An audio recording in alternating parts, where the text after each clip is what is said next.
to write a narrative or a story about our own lives. So what I'd like you to do is follow along with me while we read our Secret Agent Morale directions. It says, now that you and Secret Agent Morale have learned about stories, it's your turn to write your own story. Put your trench coat on and grab your magnifying glass to reveal the secrets in your own story. Yeah. So here's your writing prompt.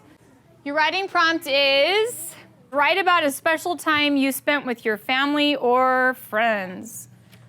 This week, the students were working on writing narratives. In second grade, the standard says that they have to write a story about an experience that they've had in their life, use details, temporal words, and just recount the events in the order that they happened. So what you're gonna do is you're gonna pick up your graphic organizer from the middle of your table. When I have my students write a narrative, another important aspect of a narrative is for them to be able to use temporal words, first, next, then, and last. So I created a graphic organizer that had a spot for them to write their introduction, a spot for them to write a few sentences for first, a few sentences for next, a few sentences for then, and a few sentences for last, and then create a conclusion.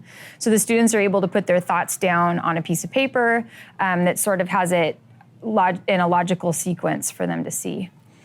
So what I'd like you to do is start with your first, but are you just gonna say like Steven's talking about camping, is he gonna say, first we slept in our tent? No, because first you have to do what? Yeah.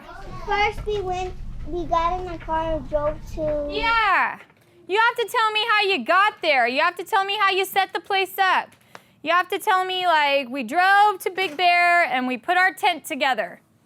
Okay? Then we unrolled our sleeping bags inside of it. When they go to write their narrative, I have them write it in their journal, and then they trade journals with their partner, and they edit each other's work so that capitals are there, periods are there, words are spelled correctly, there's proper spacing, nice, neat printing, everything makes sense. My sentence ends with punctuation.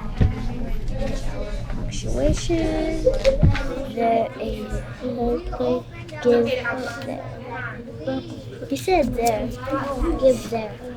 But here, he said, give there a big hug.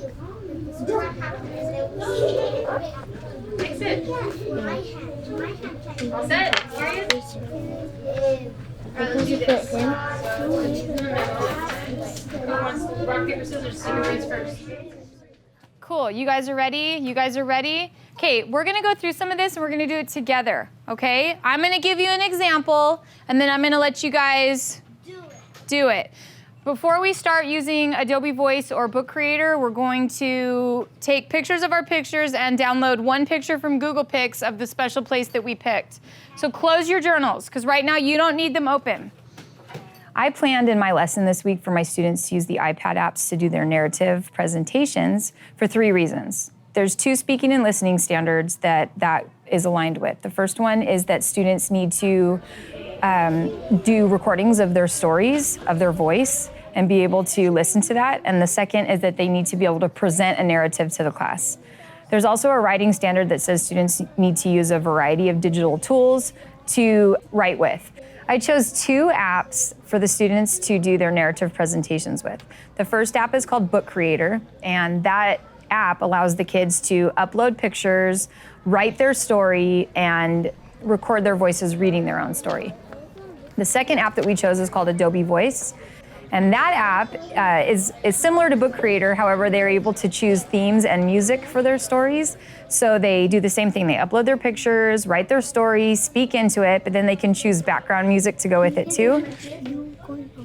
Last we ate some food. My dad bought us ice cream.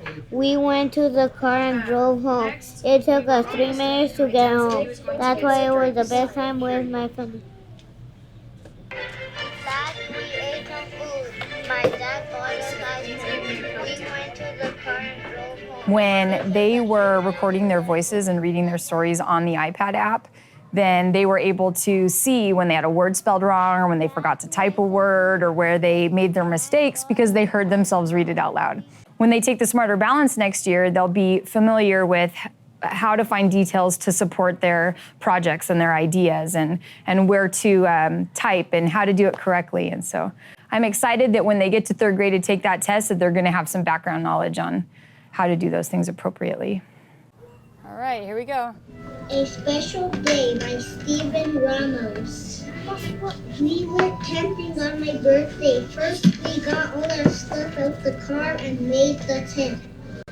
Then we made a fire with the sun, glasses, and sticks.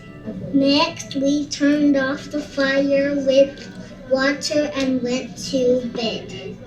Last, we made another fire and made eggs. The end. On the last day, I played the narratives for the class. So the students didn't actually have to get up and present to the class this time. Since they recorded their voices onto the app, we got to play it like a movie. So every student got to do their narrative as a fluid story with their pictures and their voice and their music. Some students don't feel like writing is the most positive part of their day. And so when the kids are offered the chance to be able to upload whatever work they do into an app on the iPad, they seem to be a little more eager to get their work done so that they can experience the new tool and use the technology. So it's a definite engagement strategy for some of the students. Even my lowest writers produced a graphic organizer, a narrative that was handwritten, pictures for their narrative, and they completed all of it just so that they could upload their story into the presentation app.